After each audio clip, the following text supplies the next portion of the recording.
Afternoon. Sorry, I'm very late. Do apologise.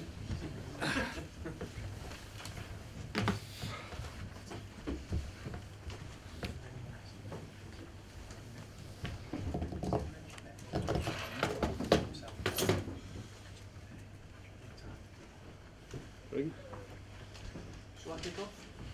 Please do. Mark, how you doing, all right? Fine, thanks. Just a couple of general ones for Sky, if that's all right. Main one is just about the manager of the year. It's the sort of thing that is obviously discussed at this time of the year. Have you got any thoughts about who you feel should be manager of the year, and maybe why? I can't vote for myself, can I? Other than yourself, of course. No, I think these things need to be chosen at the end when all eventualities are known. I think it's a lot of times a lot of teams, players, individuals, managers get a lot of plaudits maybe a little bit too early, and the whole season hasn't been played out, so it can skew people's perception of how well or how indifferent they've done. So I'm not sure when it's awarded or when the decision is made, but obviously it's given out at the end of the year. But difficult to say. I mean, there's any number of candidates that spring to mind, but the key is just to wait till the end of the season and see how the whole season pans out, I think. Is that your version of sitting on the fence, Yeah. do you think? Which I do on a regular basis. I think it's there's when you've got a lot of resources, sometimes obviously you've got more chance of winning things, and obviously that shapes people's view on who should win the manager of the year. Usually it's somebody who's won a trophy, but actually the job done at a lower level is sometimes a lot harder, and the managers who are able to do a good job at a level just below the top six are sometimes more deserving as it was last year. So it may well be that that's the situation this year, and people will take that into account and see the job that any number of managers maybe just below the top have done this year. And you're quite right, of course, there's just a number of issues still to be settled, and that will, I guess, in the end determine. Yeah, of course. Okay, and just on the fair play table, doing something on that today. Stoke It's not very fair. Yeah, what do you It's think a good of name for it. It's what not do you very think fair. of it? Do you take it seriously? No, You're not at all. 17th, Stoke are 17th. I've long stopped paying attention to it, to be perfectly honest. I don't think it's representative of. There's so many elements to it. Behaviour of players, behaviour of officials, behaviour of fans. I mean, we get marked down because we sing a Tom Jones song a little bit vociferously. So I mean, that's how ridiculous it is. So I mean, it's not something we place much credence to be perfectly honest. I think it could be simplified. I think it could be a lot more relevant, but because of all the different elements to it, I think it's not something we pay too much attention to be perfectly honest. Could it be a sort of force for good though if it was done in the right way? Yeah, I think it could. Yeah, but not in its current form. Like I said, I think there's too many elements to it. It needs to be simplified, and people have a better understanding. People think it's just about the dirtiest team in the league. It's not about that. It's about other elements. But I think you need to simplify it. I mean, we're towards the bottom of the league. We haven't had a red card this year. We had a few yellow cards, mind, but even that we question. So I mean, I don't think it represents what it's supposed to be perfectly honest. Thanks a lot. Injury-wise, how are you looking for this weekend?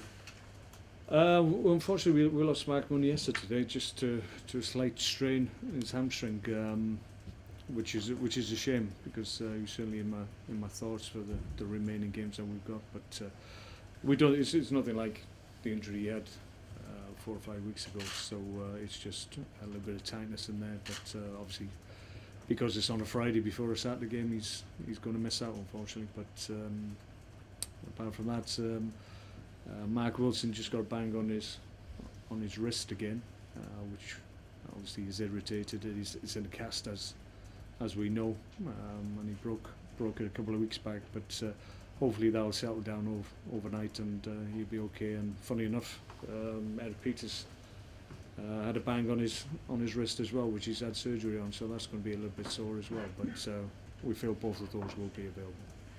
Nobody else? No, I think everybody else, apart from long-term injuries, everybody else is available. And one of the, Peter Odemwingie, is he back training at the moment? Yeah, Peter's trained with the group fully, 2 sessions now, and we're pleased. Obviously, he came through yesterday, and he's trained, as I said, fully with the group. Did everything once again today, so he's very much back with the group, and we're all delighted. It's great to have him back.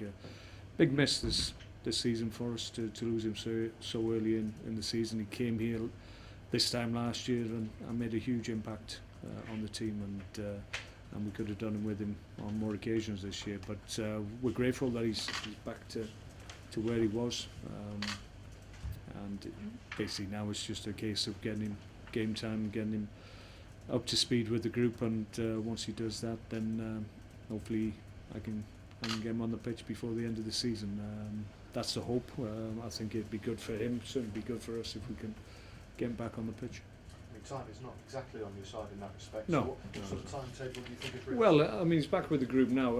I would imagine, just to make sure he's fine and confident in the injury and in his recovery, which there's no reason why he shouldn't be. I would imagine he'd need at least another couple of weeks. So that will allow him an opportunity to get games before the end of the season, hopefully. So given where you are in the league, dare we say that you look reasonably safe, more than, is the next few weeks an opportunity for you to start looking at next year, or are you still very much focused on what? No, we're very much focused on what's ahead of us this year. You've heard me time and time again talk about the targets that we set ourselves at the beginning of the year. They're very much in our mind. A lot of focus, obviously, and rightly so, is shown on the top and the bottom. The middle gets a little bit overlooked, but we've got our own challenges and our own things that we want to chase and achieve this year, as we always do. So the targets and goals that we set ourselves at the beginning of the year are very much still there for us. So that's a challenge for us, that we're able to keep our focus. I was really pleased, obviously, with our performance at West Ham. I thought we showed real strength of character. If we were a team that was looking too far ahead to the break, then we wouldn't have been able to score as late as we did against West Ham last week. I think that shows that we're very much focused on what we have to do right up to the end. I know you set a new record last year for Premier League. I'm sure you'd be keen to at least match, if not surpass that this time. Yeah, well, that was the goal.